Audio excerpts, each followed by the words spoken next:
Today, we'll be installing Maxlite's RS2 Retrofit Strip Kit into an existing 1x4 linear fluorescent fixture. We'll begin by shutting off power to the existing fixture. Next, we'll remove the fluorescent lamps, ballast cover, lamp sockets, ballast, and wiring.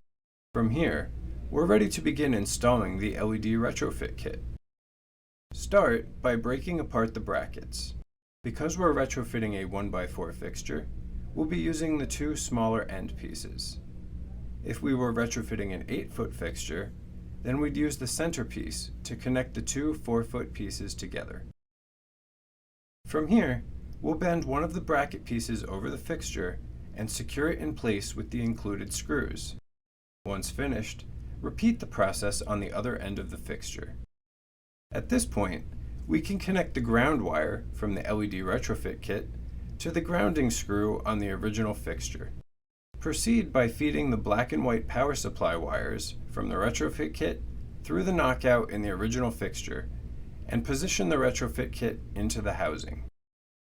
The retrofit kit can now be secured in place with the two included quarter-turn clips. Next, install the lens onto the fixture and make sure your electrical connections have been made correctly. If desired, you can use the CCT and wattage select switches to make adjustments for the desired light output.